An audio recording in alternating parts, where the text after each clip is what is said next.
What if a father sells his daughter, believing she'll never amount to anything? You won't believe what happens next. From being cast aside for her deformity to becoming the most beautiful woman in town. This is a story of unimaginable transformation. But there's a twist. Something darker lurking beneath the surface. Stay with us until the end, because the truth will shock you. The rain came down in sheets. Cold, heavy, relentless. The air smelled of wet wood and rust. A crooked house stood at the edge of the forest. Its roof sagged. Its windows were cracked like spiderwebs. Inside, the fire had long gone out.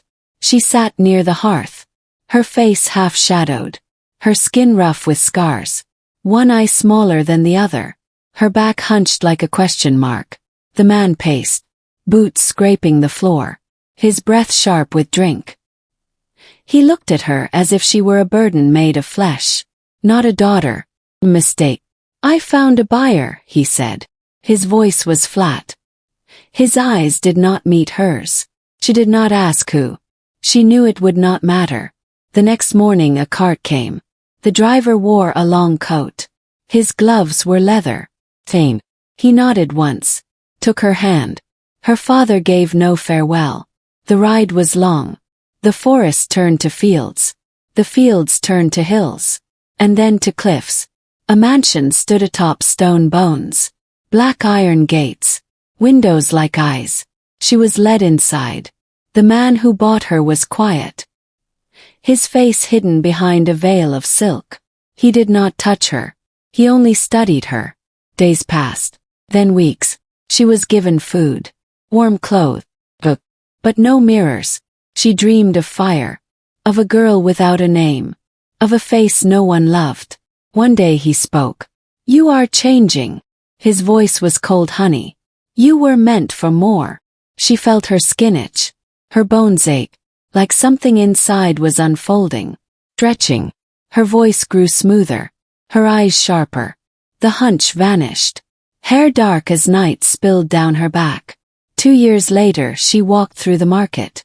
The town square turned quiet. Men stared. Women whispered. Children pointed and smiled. She was no longer the girl from the crooked house. No longer the one sold like cattle. She was the one they could not name. That evening, she returned to the edge of the forest. To the same crooked house. It was smaller now. Older. She knocked. The door creaked open. Her father stood inside. He blinked. His face went pale. He stepped back. Who? She smiled. Not warmly. Not with kindness. But with memory. The same fire that once died in the hearth now burned in her eyes. She stepped inside. And closed the door behind her.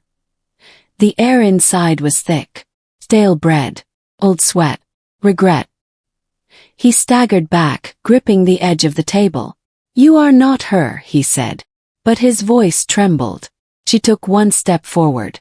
The floorboards groaned. Just like they used to when she crawled. When she begged. When he sold her. I am exactly her, she said. A gust of wind blew through the cracks in the wall. The candle flickered. He looked older now. Smaller. Bent by the weight of his choices. He laughed. Short, sharp bark. Then what do you want? Money. Forgiveness. She looked around. Nothing had changed. Same table. Same chair with a broken leg. Same knife, rusting by the sink. No, she said. Not money. Not mercy. His eyes darted to the door. To the window. To the space between them.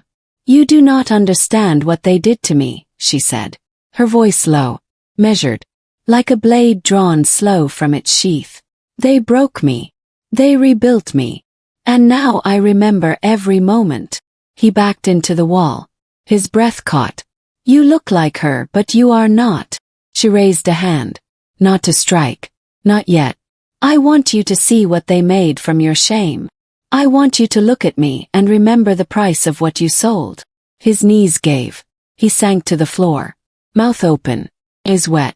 But no words came. She leaned close. Her hair fell forward like a curtain of night.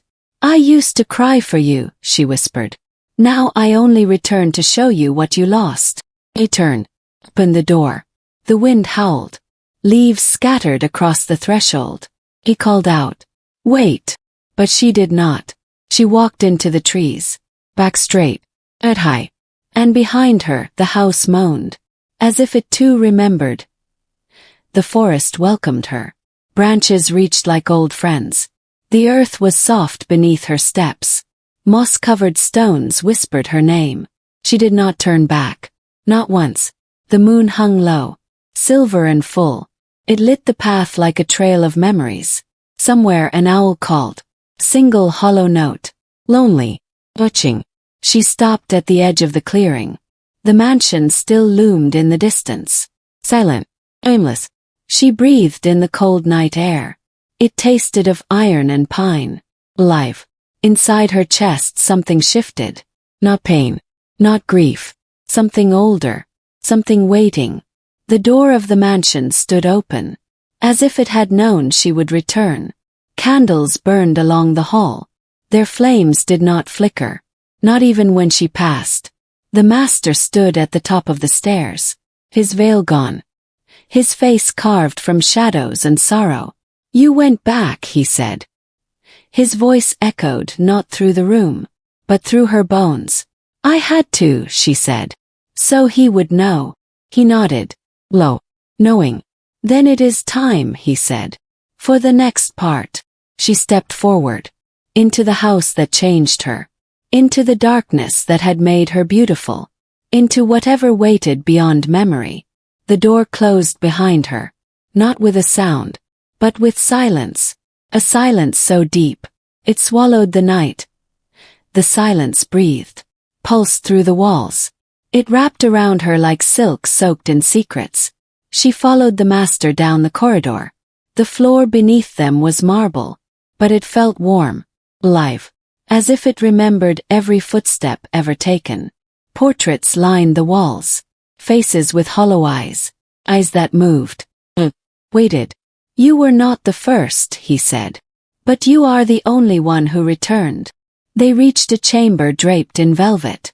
The air smelled of jasmine and dust. A table stood in the center. On it a mirror, framed in bone, polished like water. "Look," he said. She did. But the reflection was not hers. It was the crooked house, the forest behind it, and her father, still kneeling, still staring at the door she had closed. Then the image rippled, shifted. Her own face emerged. But it was not as she had seen it last. Glowed. Not with light, but with power. "Beauty," the master whispered, "is not a gift. It is a weapon." She reached toward the glass, fingertips hovering above the surface. The reflection blinked. It smiled. Not with kindness, but with purpose. "I remember what I was," she said. "And I know what I am becoming." The mirror cracked. Fine line. Silent. "You have one choice left," the master said. "Become what they see. Or become what they fear." She turned her eyes to him. Clear. Unshaken. "I choose neither." The candles dimmed. The walls sighed. The house itself leaned in. "I will become what they cannot name." The master's smile faded. Not in anger, but in awe. He stepped back. As though the room no longer belonged to him. As though she had claimed it. With nothing but her voice. The mirror split again. Second crack. Then a third. Thin veins running through its surface. Like lightning frozen in glass. And from within it, sound emerged. Soft at first. A whisper of breath. Then a wail. Low. Ancient. Beautiful. Terrible. The room trembled. Dust drifted from the ceiling. The portraits turned their faces inward. Afraid to see. She did not flinch. Her feet rooted. Her eyes locked on the mirror. As light spilled from the cracks, it poured across the table, over the velvet, onto her hands. It climbed her skin, like it knew her, did know her. The light flickered. Not gold, not silver, but something in between. It shimmered with memory, with every insult, every stare, every whisper behind closed doors. She opened her mouth and sang one note. Sharp, clear, final. The mirror shattered.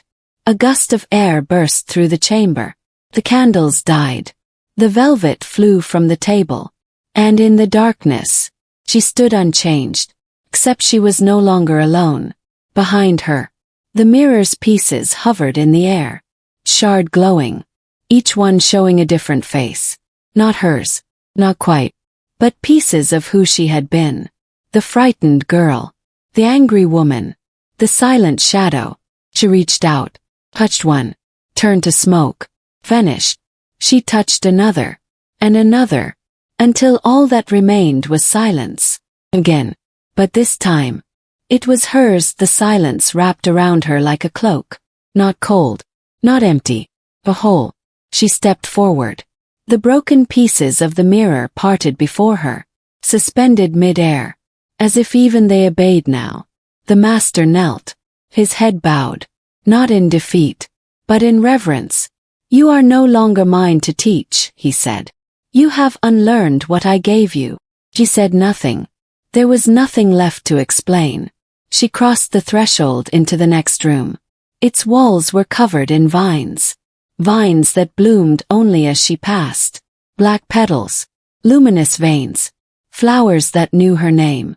A door stood at the far end, made not of wood, but of shadow and breath. She placed her hand upon it. It pulsed beneath her palm. Behind her, the house began to change. The halls stretched, twisted, rooms dissolved, not collapsing, transforming, becoming something that mirrored her. She looked over her shoulder once. The master was gone. Only the velvet chamber remained, now flooded with wildflowers and moonlight. She turned back to the door, breathed in, then stepped through. The world on the other side was not night, not day. It was something between. Skies of deep violet, stars pulsing low and slow like heartbeats, trees with silver leaves that chimed when touched. And in the distance, town, her town. But it did not see her now. Not yet. She walked the path in silence, each step blooming with light, each breath a spell, each blink a promise. She did not return to be known. She returned to be remembered. Not as the girl they pitied, not as the beauty they envied, but as the force they never saw coming. The town lights flickered on the horizon. Warm, familiar, blind. She moved closer, stepped slower, not with hesitation, but with purpose. She was no longer walking toward the town. She was descending upon it. Shutters creaked as wind stirred before her. Dogs whimpered and backed into corners.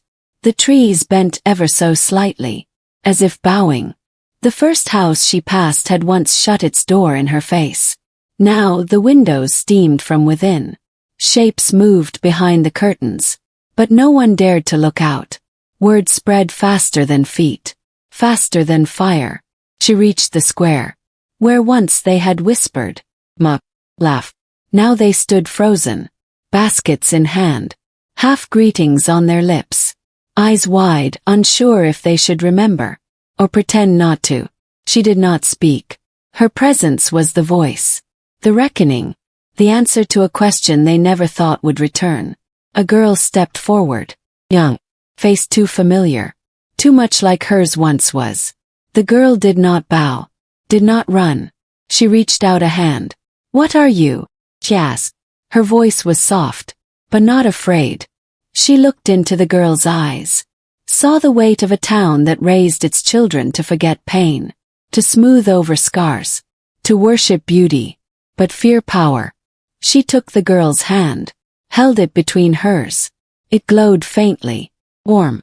"I am what comes after shame," she said. "I am what grows in its shadow."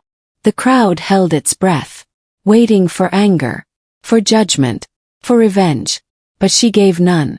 Instead, she smiled, not cruelly, not kindly, just enough to remind them. She remembered everything, and chose to return. Anyway, a murmur rippled through the crowd. Not words, just breath. A single shared exhale, as if they had all forgotten how to breathe. Till now, mothers pulled children closer, Old men removed their hats. Shopkeepers shrank behind their stalls. She stood still. The girl's hand still in hers. Two silhouettes. One reborn. One untouched. You do not need to hide, she said to the girl. Not your voice. Not your face. Not your anger. The girl nodded. Small movement, but a beginning. Let go. Turned toward the fountain at the center of the square. Its water was still. Its stone chipped with time. She stepped to its edge. Looked down. Her reflection stared back. Not the face of beauty. Not the face they feared. But something else. A face they could no longer deny. She raised her hand. Not high. Just enough. A breeze picked up. The sky shifted. Clouds swirled above them like ink dropped in milk. And then, vain, clean. Like a curtain drawn over an old painting. People did not move. They stood in it. Let it fall on their skin. Let it wash the dust from the years they had forgotten. One by one, they knelt. Not out of worship, but recognition. Not to a queen, not to a goddess, but to a girl they had buried with their silence. And who returned. Not to bury them back, but to wake them up. She looked across the square. The crooked house. The long road. The broken mirror. All behind her now. What remained was the town. And what it would become. Now that it had seen her. As she truly was. The rain deepened. Soaked hair. Clung to skin. Settled in the cracks of cobblestone. Still no one moved. She stepped down from the fountain. Her feet touched the ground like a final word. Not loud, but lasting. A man in the crowd stood. Broad shoulders. Graying beard. A voice once sharp with scorn. He opened his mouth to speak, but no sound came. She passed him without pause. Her silence louder than anything he could have said. The girl followed. His wide. Unblinking. Something inside her shifting. Breaking open like a seed beneath the soil. As they walked, others joined. First a child. Then a woman with cracked hands. Then another. And another. No one asked where they were going. They simply followed. The town watched them leave. Watched the new procession form behind the girl who once hid her face in shadow. Now leading others into the unknown. With no crown. No robe. No throne. Only truth. The path out of the square curved toward the hills. The sky opened wider. And above them, the stars began to move. Not like drifting light, but like memory. Shifting back into place. She did not look back. There was no need. The town had seen her. Had heard her without a word. And would never forget her again. She walked into the hills. The others closed behind. Into a world not yet written. Into a story that was now theirs to tell. The hills rose before them. Soft curves under a sky reborn. The rain slowed. Became mist. A breath against their skin. Each step forward felt lighter. Not because the road was easy, but because they no longer carried shame alone. The girl at her side spoke. Just one word. Why? She paused. Listened to the hush of the grass. The hush of the world waiting for her answer. Because I could, she said. And because no one else ever did. They climbed in silence. Not the silence of fear, but of becoming. Behind them, the town faded into fog. Roofs and spires swallowed by distance and time. It would still exist, but it would never again be the same. Ahead, the land opened wide. A valley curled in the earth's arms. Me. In touch. Ready. She turned to the girl. To the women. To the quiet-eyed men. To the broken. To the waiting. This is where we begin, she said. They stood still for a moment. No one moved. Laugh. Real. From somewhere near the back. Spread like a spark. A ripple of sound. A hope. Of something that felt like healing. She smiled. For the first time it reached her eyes. They would build no mansion. No crooked houses. No mirrors. Only fire. And earth. And story. And from it, something stronger than beauty. Stronger than fear. Place where no one would ever be sold, for being born wrong, place where no girl would ever have to come back to claim what was always hers. The valley stretched wide before them, endless in its promise. The wind whispered through the grass, a soft call to the earth, to the sky.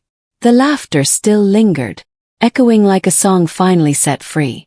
They had no map, no guide, just each other. The girl who had followed her, the one who had once been afraid, now walked beside her, at high. And in the distance, a shape appeared. Figure. A shadow at first, then a form solidifying in the light. An old woman, her back straight, hair white as moonlight. She stood at the edge of the valley, watching them approach. The others slowed, whispers stirring. But the woman did not move. Her gaze was steady. The girl beside her hesitated. Who is she? She is a part of the story we left behind, she replied. Her voice low but not fearful. They came closer. The woman smiled. A smile that held centuries of wisdom. You have come far, she said. Her voice soft, but it echoed like the mountains around them. Far enough, she answered. Are you ready? The old woman asked, her eyes flicking to the others. To start again, she added. They all stood, waiting. The ground beneath their feet hummed, like the world was waking with them. Yes, she said. And with that, the valley was no longer empty. It was filled with possibility, with new voices, with new stories. And as the sun began to rise, a light unlike any other, she realized that this was the beginning of something much larger than herself. Place where no one would be forgotten, where no one would ever be lost, where, finally, everyone would belong. The sun climbed higher, spreading its golden light across the valley, filling the land with warmth. The air felt different now, alive, fresh. The old woman stepped forward, her feet barely touching the earth. You've come to create, she said, her voice softer than the wind, but steady. Now you must shape what is to come. The group stood silent for a moment, letting the weight of her words settle. They had walked this far.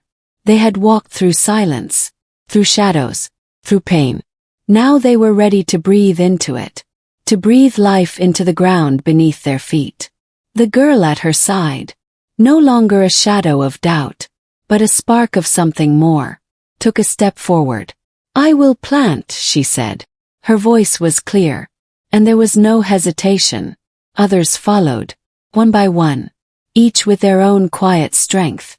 She knelt beside the girl, placing her hands in the soft soil. Felt like an ancient promise, like something long forgotten, now remembered. Together they planted, first seeds, then roots, each one a symbol of the change that was to come. The land shifted as they worked, stretching and growing, filling with color, with life, with sound. And above them, the sky deepened into a shade of blue that only those who had wandered through darkness could fully appreciate. As the day passed, the valley began to transform. Trees sprouted with leaves of every hue. Rivers carved themselves through the earth. Flowers bloomed in brilliant colors. And animals, once absent, now ventured out from the edges of the woods, their eyes curious, unafraid. This was no longer a place of shadows, but a place of renewal. She stood, her heart full, watching the world unfold before her. This was their creation. This was their truth.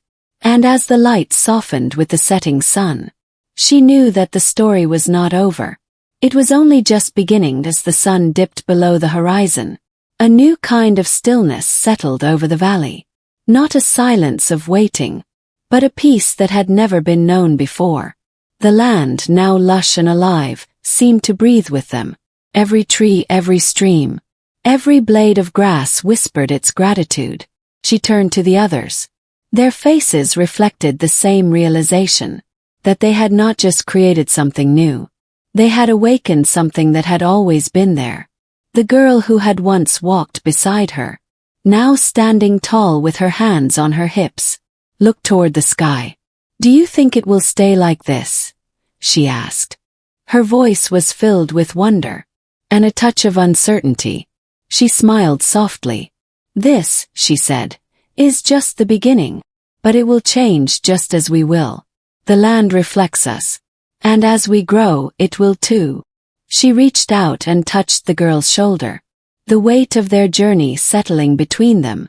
"I don't think we can ever return to the way things were," the girl added, her voice carrying a quiet but firm truth. "No," she agreed. "And we wouldn't want to." A breeze stirred, lifting the hair from their faces. The air was fresh, scented with earth and life. Behind them, the town was nothing more than a faint memory now. Place far away. A place no longer needed to define them. The valley before them, the land they had transformed, was their new home. And in that moment, they understood that what had been lost was never truly gone. It had simply been waiting to be found again, to be built again. Not in the shape of what had been taken, but in the strength of what remained. With the stars now twinkling above them, and the earth beneath their feet humming its quiet approval, they sat together in the center of the valley, the sounds of life now all around them. The night was warm, filled with the hum of cicadas and the soft call of distant birds. And they knew in their hearts that this was only the beginning of the story they would write together. As the night deepened, the stars above shimmered like 1,000 quiet witnesses, each one a flicker of promise, of hope. The air was thick with the scent of the earth, of flowers and new growth, of something primal and pure.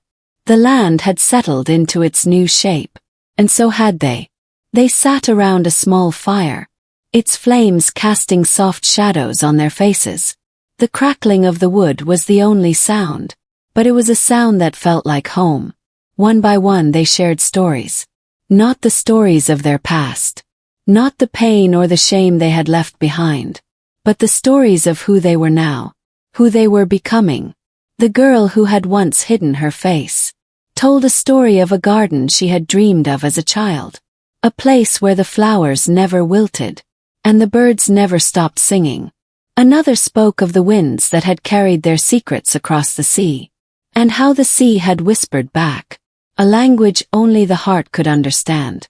The old woman, who had first guided them to this place, told stories of the earth itself, of the ancient roots that stretched deep beneath the ground, of the mountains that held memories in their stones. And then, as the firelight flickered low, she turned to the girl at her side, the one who had been with her through it all, the one who had walked beside her, then ahead of her, and now stood beside her again, on the edge of something infinite. "What will you tell them?" the girl asked softly. Her voice was the quietest it had been all evening.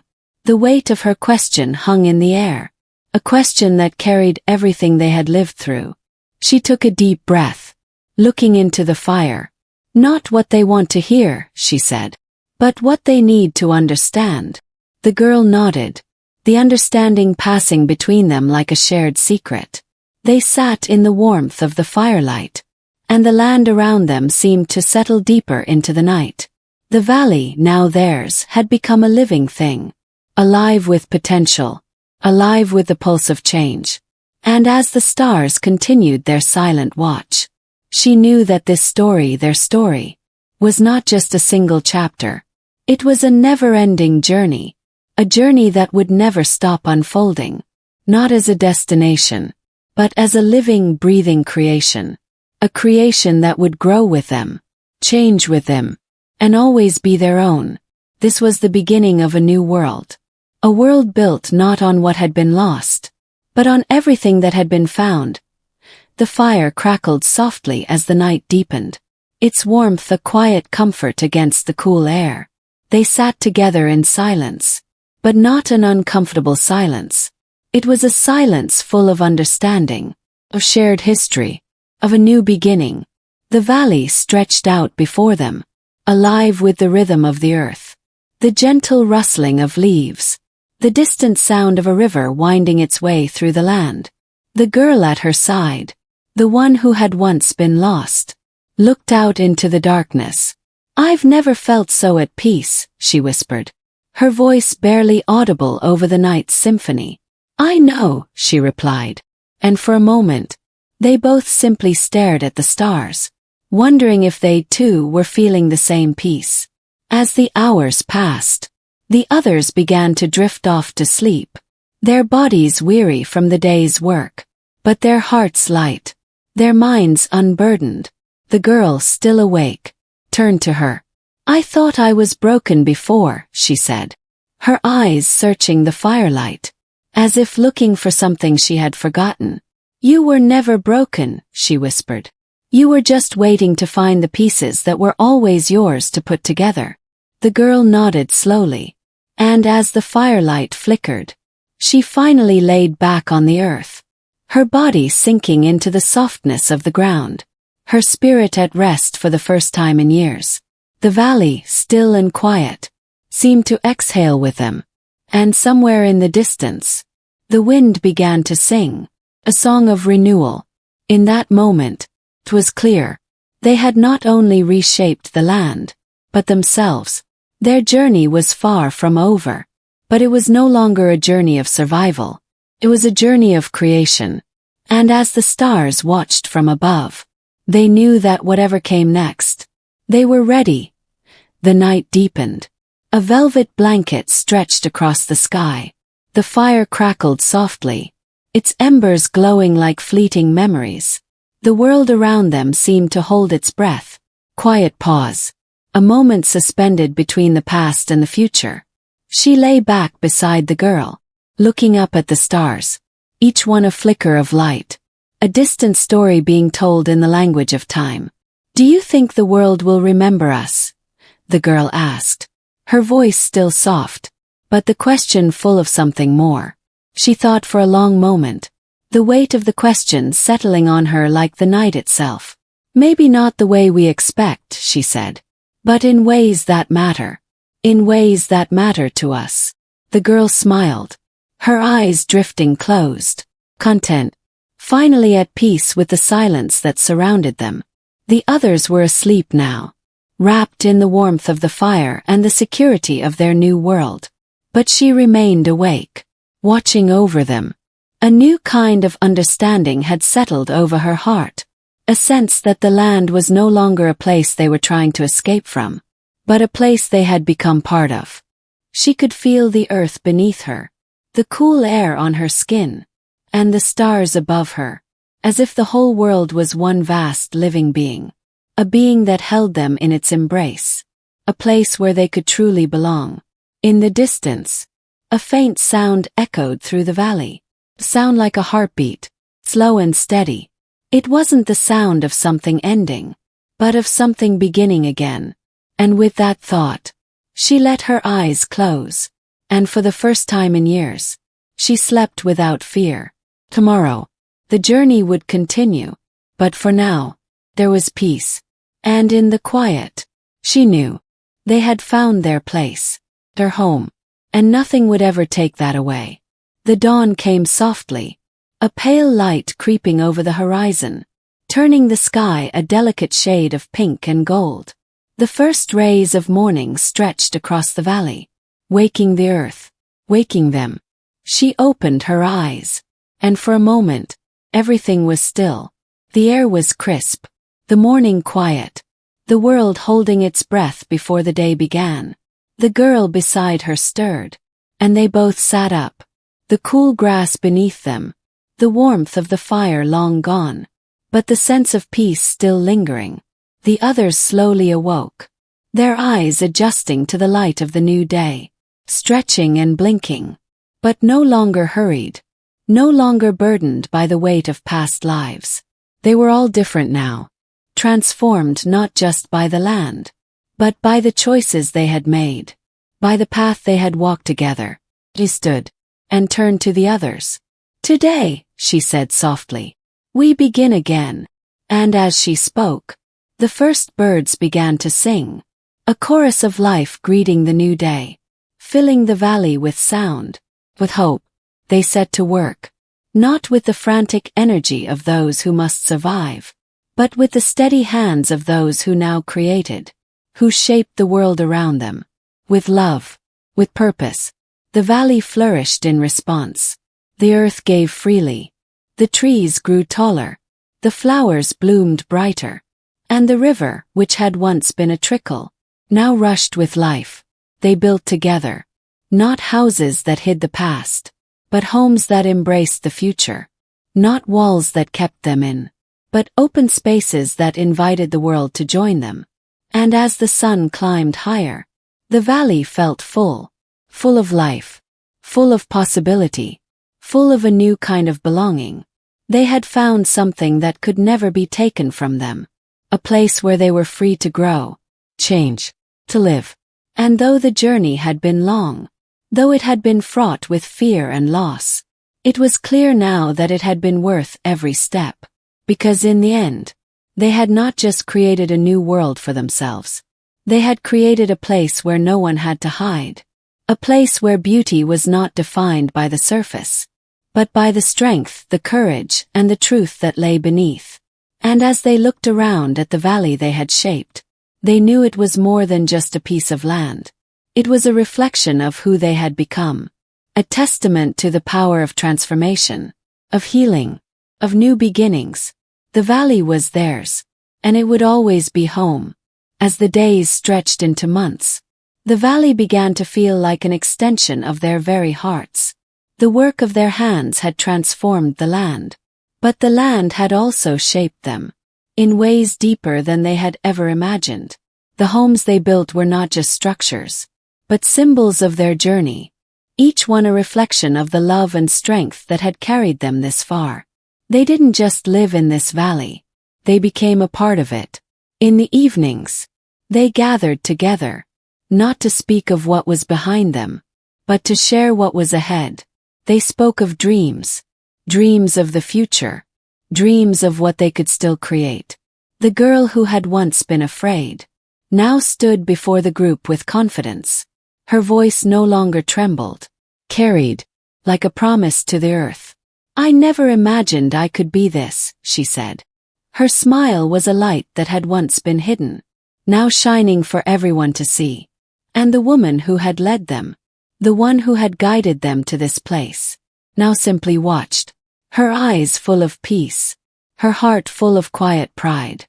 She had known, from the very first step, that they were destined for this, to build, to create, to heal. One evening, as the sky turned a soft shade of purple, the woman stood at the edge of the valley, looking out toward the horizon. The wind was gentle, the stars just beginning to show themselves. She could feel it then, the end of one story, and the beginning of another. There would be no more running, no more hiding, no more fear. In the distance, the faint outline of the mountains stood, their peaks kissed by the first light of the morning sun, and she smiled, knowing that everything had led them here, to this moment, to this peace. He turned, one last time, and walked back to the valley, where the others were waiting. There was no grand farewell, no closing words, just a simple truth, that the world had been shaped, and the journey would never end, for they had found their home, and it would always be theirs to protect, to nurture, to love. And as the last light of day faded into the quiet of night, she knew, in the heart of the valley, the story they had started would continue, written in the soil, the sky, and the love that bound them all together. The end.